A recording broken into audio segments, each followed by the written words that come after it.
In the headlines, President Tinubu swears in 45 ministers with a call to serve Nigeria. Civil society organization defies police ban, stage protest in Kano. Bandits abduct 8 prospective NYSC members in Zamfara state. And on the foreign scene, police arrest 4 in Uganda over acts of homosexuality. Hello there, good evening and welcome to the news update on Trust TV. My name is Abdullahi Ahmed.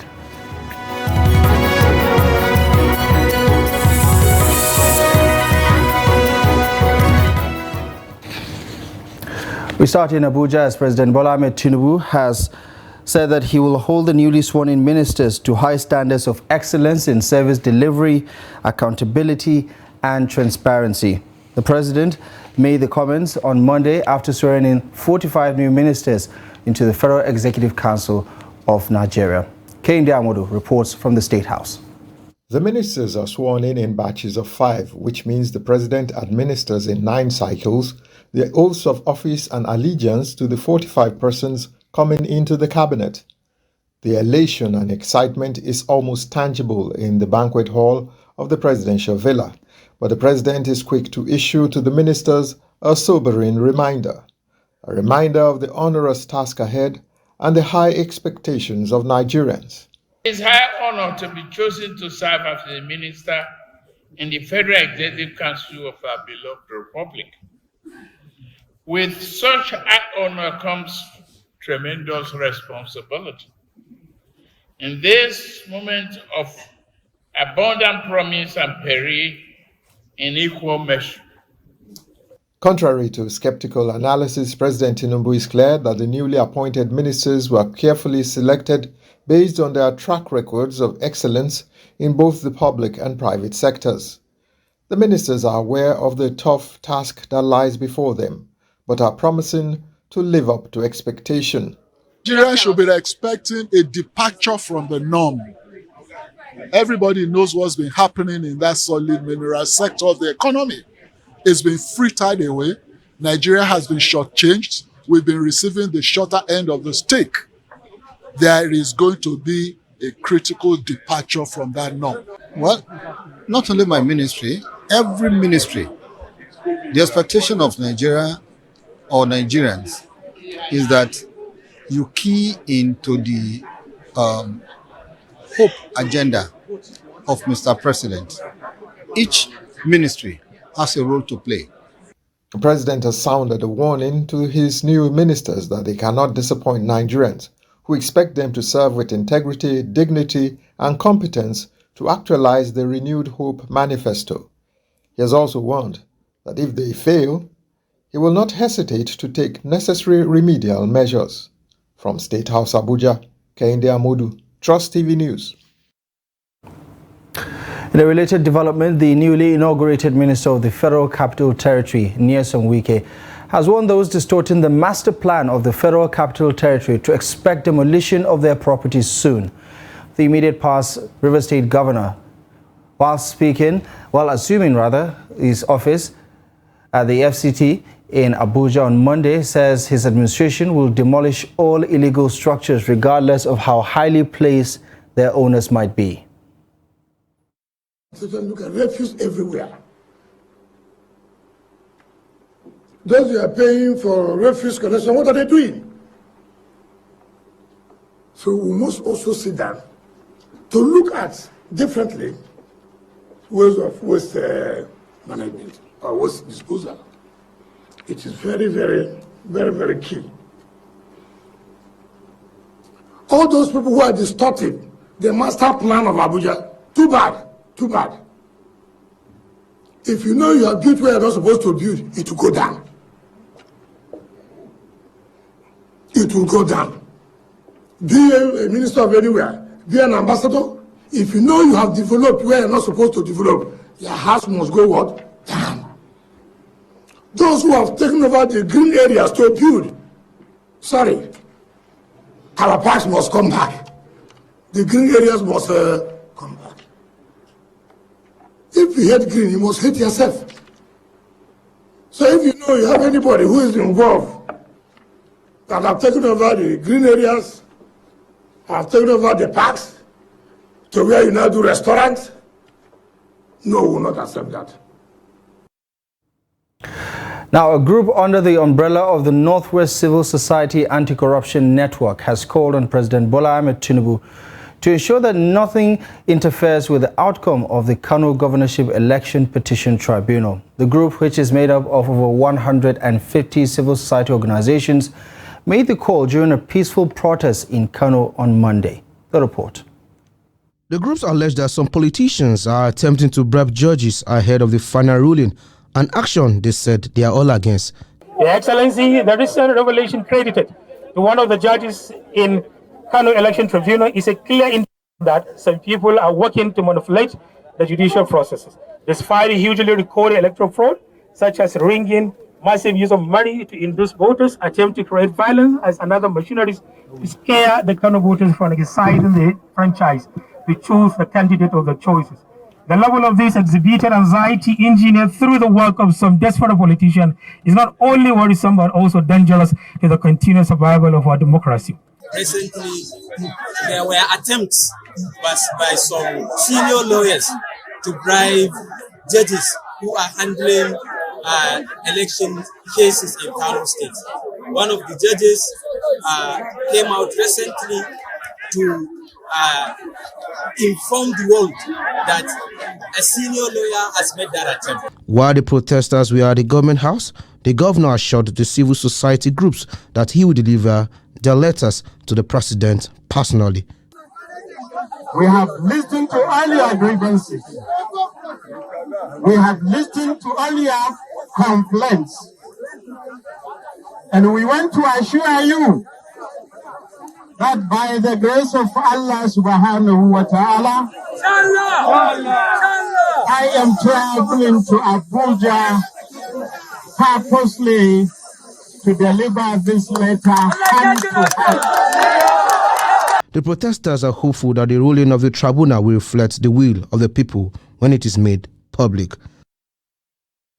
Well, staying in Kano, earlier in the day, the police announced banning all kinds of protests in the state.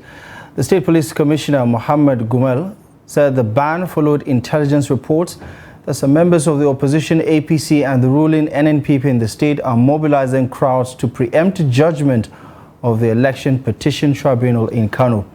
The commissioner said the planned protest is uncivil and criminal, adding that security agencies will not allow the fragile security situation in the state to be compromised. In consideration of the confirmatory intelligence products at the disposal of this police command, all forms of street protest are hereby banned across all parts of the state. Members of the public should therefore note that it has come to our knowledge that both APC and the NNPP members are currently mobilizing a rented crowd in the guise of civil society coalition, and without clearance from the leadership of the Nigerian Labour Congress and without prior approval from the security agencies in the state.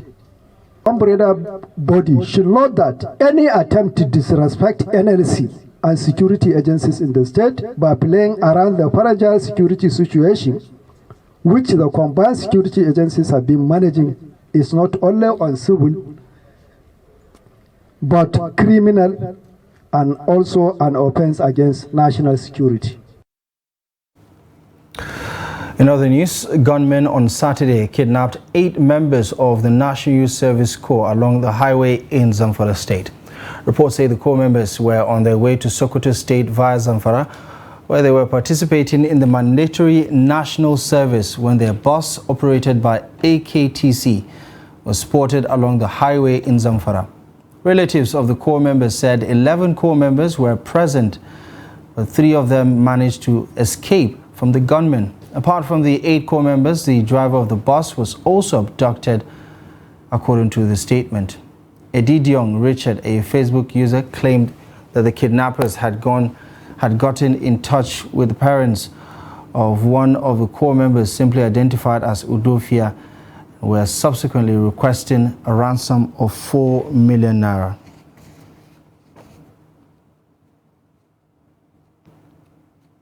Still talking security, bandits on Sunday killed one person during an attack on Dang Ali village in Dang Musa local government area of Katsina State. Eyewitnesses say the deceased, who was a staff of Dang Musa local government, was killed while returning home. He was said to have used his motorcycle for commercial purposes and had conveyed a passenger to Tasharbiri village and was on his way back when the killers trailed and killed him. In a related development, bandits on Friday attacked Maidebino village, also in Dang Musa local government area, where they conducted a house-to-house raid, killing one person, kidnapping his wife and stealing his animals. In another incident, attackers who were said to have been invited by local bandits invaded Eritsamir Jino village in Kankara local government area, where the bandits were said to have placed a levy of 3 million naira on the villages. According to reports, our reporter in Katsina, Abdullahi Yamadi, earlier spoke to us and gave us a situation report. Well, according to reports, activities of banditry in some parts of Dang Musa, Musawa and Matazu local government is devastating and getting out of hands. There have been an upsurge in attacks, killings and abductions in the last few days, especially in some communities of Dang Musa. To be precise, in Dang Ali community of Dang Musa local government, there was a coordinated attack which led to the killing of one person last Sunday. And before this attack, bandits in their numbers invaded the community and rustled some cows. People of Dang Ali are really concerned about the increasing cases of attacks within and around their community. In a telephone chat with a member of security committee of Dang Ali community, he said as at 10 a.m. this Monday morning, they saw some bandits passing with stolen cows around their community. In the same vein, residents of Musawa and Matazu local governments are passing the night under the cover of plantations for the fear of bandit attacks. According to some residents, hardly a day passes without recording bandits attacks, saying they are living in a fear and apprehension, a situation that distracts them from concentrating on farming and other business activities. So the residents also decry the inaction of the security operatives currently deployed to the areas, who often ask for money to fuel their vehicle before responding to any attack. They appeal to government to deploy security operatives to flush out the bandits and unleash mayhem on their communities. In Imo State, the police on Monday confirmed the killing of a couple by armed robbers who were attempting to rob a point-of-sale shop along Egbu Road in Owerri, the state capital. The police spokesperson in the state, Henry Okoye, says the assailants reportedly dispossessed the owner of the POS shop of his belongings and cash and shot the parents of the shop owner, who came out to intervene before making away with the loot. According to Okoye, the shop owner's father, a retired police officer, and his mother were rushed to a nearby hospital where they were pronounced dead. While commiserating with the family of the deceased, the police commissioner in the state, Muhammad Barde, ordered an investigation into the matter and activated the anti-robbery squad of the command to go after the culprits. Still talking security, men of the Osun State Police Command have arrested 6 suspected armed robbers in the state for armed robbery. The suspects, who confessed to their crimes, were arrested by the command's anti-kidnapping squad. Hamid Oyegbade reports. After losing his job recently, Rasag Adepoju, a commercial driver, joined an armed robbery gang. He said his gang snatched several cars on Ilesha-Ife Expressway and sold the cars to buyers in Ibadan, Oyo State. He was arrested by men of the anti-kidnapping squad of Osun State Police Command. Adepoju said joblessness pushed him into joining the robbery gang. I asked gang members about how to sell it. They told me that we have a buyer already. They called the buyer immediately and he said we should bring the car to Ibadan. The policemen also arrested 3 other suspects who robbed a woman in her house at Ijebu-Jesha. We went for a robbery, so then they caught us in the building. So that's why they brought us here, and it's our first time of doing it.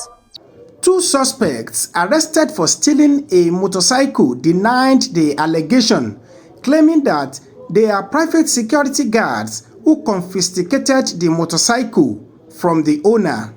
You are not the one who unlock the bike. When they need our help, is that when they call us. Then our boss order me to order this boy to drive the bike and me to follow him and lead the bike to them to the station. That's all.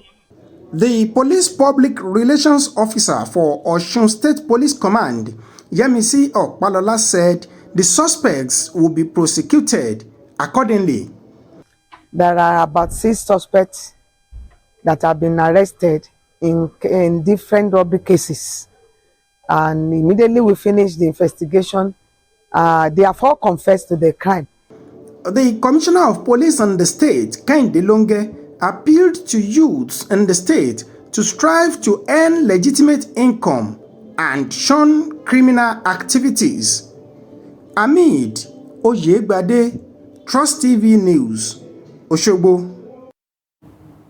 This is the news update on Trust TV. Coming up ahead after the break, we'll tell you the story of a 13-year-old's invention aiming to mitigate flooding. Details coming up next after the break. Hello and welcome to Book Review on Trust TV, where we talk to African and international authors. You see, if you're reading a Chinua Achebe book, you can almost hear the Igbo behind the English. From memory, I was able to come up with that. Of course, I also had to do research. You know, I tried to tie it to colonial era. I wanted to show the impact they had on the Fulani culture when they came. Teacher librarians are those who are librarians, but they also teach. They teach the use of library, the use of books. Because if you don't teach, these children, make it part of them, they will not be in love with it. And then you have to select, the kind of book that would encourage them to read.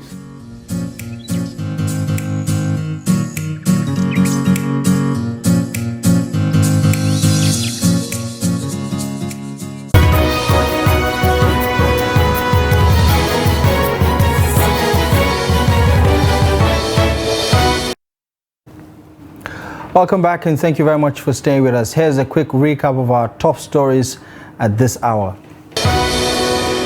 President Tinubu swears in 45 ministers with a call to serve Nigeria. Civil society organizations defy police stage protest in Kano. Now, professional photographers are making bank despite stiff competition within the industry and technological advancement in photography. While marking this year's World Photography Day, the art of documenting memories through pictures has been re-emphasized as photographers and experts commemorate this day. Silas Lawan has more from Adamawa. To celebrate the 2023 World Photography Day in Yola, photographers conversed for mutual understanding and respect between photographers and security agents in the course of their work, especially during government-organized events.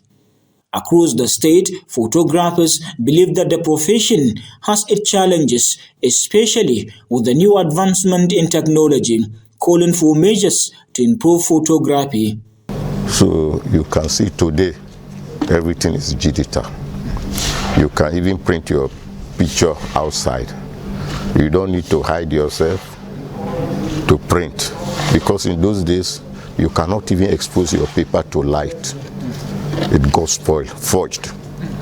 But today, your paper can be exposed. You can load your paper in your machine without even going inside the dark room to load it.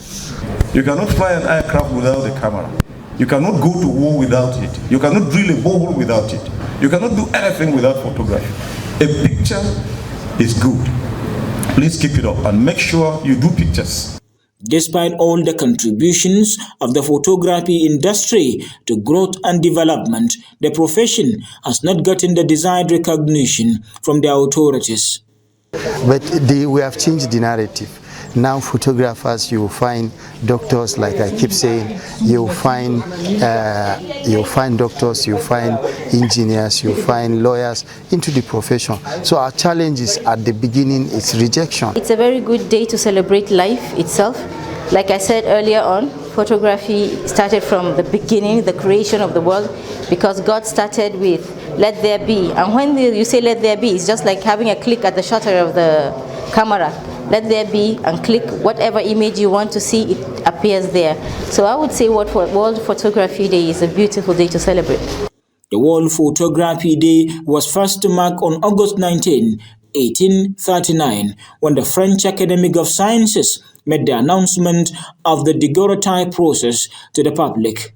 It was one of the earliest methods of capturing a permanent photo on a light-sensitive surface. Silas Lowen, Trust TV News, Yola. Now, the National Emergency Management Agency, NEMA, has commenced the distribution of relief materials to victims of the 2022 flooding in Kwara State. The distribution of the relief materials was flagged off by the State Governor, Abdurrahman Abdurazak, who was represented by his deputy, Kayode Alabi. Here's the report. Items distributed to the beneficiaries included agricultural inputs, food items, sewing and grinding machines, mosquito nets, and mattresses. The Director General of NEMA, Mustafa Ahmed, who was represented by Head of Monitoring and Evaluation at the agency, Ephraim Tony, said that the federal government approved the intervention specifically for people affected by the year 2022 flood disaster and those classified as most vulnerable persons across the country. Ahmed recalls that the 2022 flood disaster devastated many communities across the country, including Kwara State, where most of the people in the communities were displaced and their farmlands and crops completely washed away by water. Search and rescue operations were successfully conducted in several locations where trapped persons were rescued and given necessary care. Immediately after the flood incident, damage and loss assessments were conducted and relief items approved by the federal government were delivered across the states to complement initial intervention by the state government.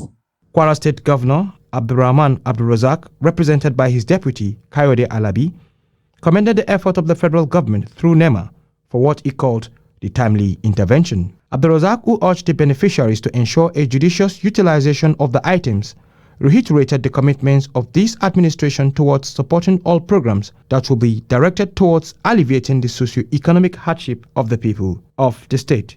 We recall that our administration has done similar things at different times and places where our people have been victims of natural disaster. Indeed, we commend the effort of the federal government through NEMA for this timely intervention. The Deputy Governor, Kwara State, some of the beneficiaries, expressed gratitude to the federal government and asked for more. It will reduce hunger, so we really appreciate it. To cut the story short, we really appreciate it. The NEMA boss advised beneficiaries to make judicious use of the items distributed to them to improve their socio-economic condition, thanking President Bola Tinubu and Vice President Kashim Shettima for all support given to them towards the implementation of the intervention. Now to a fascinating story in Borno State. A 13-year-old Muhammad Kauni has created a device known as the flood indicator that is aimed to help and check water levels and mitigate devastating impact of flooding recorded in the state. Borno State is among the 19 states predicted to experience flooding this year. And from Maiduguri, Beatrice Kurusi has more. Borno State last year experienced devastating flood in 14 local government areas with over 18,000 people displaced. It claimed 5 lives and destroyed IDP camps and farmlands. It is predicted that in this year, 14 states, including Borno, will experience another flood. The fear of another possible flood inspired Muhammad Kaumi to create a flood indicator that will help mitigate the impact of such a disaster. He made the device using a sensor chip, papers, wires, powered by a laptop. It is the latest innovations among few of his collections. Shekaran baya na kalla ana yawan yin ambaliya kuma gidajen mutane da yawa ya rushe kuma suna shan wahala. I saw the floods last year. It was so serious and it affected many houses. A lot of people suffered so much during those moments. And we too, we live in flood-prone area. With what happened to people, this was why I made a flood indicator. The flood indicator has 3 levels. When water rises to the 2nd level, it means no cause for alarm. But when it rises to 3rd level, the device will make a beaming noise, indicating that there will be flood. The 13-year-old boy says he plans to create more, but lacks the needed support and resources. Ina girma ina son zama engineer wanda zana constructing wasu machines wanda ko motoci wanda baya using mai sai battery. I've been watching lots of engineering activities on television. This is what makes me believe that I can do more. Before now, I invented a mini generator that charges phone. Right now, I'm planning to invent a jet and a car that uses battery, so that people will not have to buy fuel because it's very cost. But I need support and money to buy the things to make it. Though I try my best by giving him what I could or what I have, me and his father, but to be honest, he needs a major support from the government and the non-governmental organization at large, because this will not only benefit him, I think it's going to benefit him, Nigeria and globe at large. The young lad wants to become an engineer in life to touch the lives of many with his inventions, but that can only happen with diligent studies and support. Such a remarkable ingenuity from that young man. Well, let's turn our attention now to developments on the international scene, and we head to Uganda, where the police on Monday announced the arrest of 4 persons for allegedly engaging in same-sex activity 3 months after the introduction of a draconian anti-gay legislation that sparked international outrage. The law, considered one of the harshest of its kind in the world, contains provisions making, quote, aggravated homosexuality a potential capital offense and penalties for consensual same-sex relations for up to life imprisonment. A police spokeswoman told AFP that the authorities had arrested 4 persons, including 2 women, at a massage parlor in the Eastern District of Buikwe on Saturday. The United Nations, foreign governments, including the United States and Global Rights Group, have condemned the new legislation, which was signed into law in May. This month, the World Bank announced it was suspending new loans to the East African nation, saying that the law, quote, fundamentally contradicts the values espoused by the US-based lender. But the government has remained defiant, and the legislation has broad support in the conservative, predominantly Christian country, where lawmakers have defended the measures as a necessary bulwark against perceived Western immorality. Uganda's President Yoweri Museveni has accused the World Bank of using money to try to coerce the government to drop the controversial legislation. Well, that's it. You're up to date with the latest news stories at this hour. Thank you most kindly for joining us. Follow us across our social media platforms as always for more content, and visit trusttv.com for more news. My name is Abdullahi Ahmed. Thank you for your time.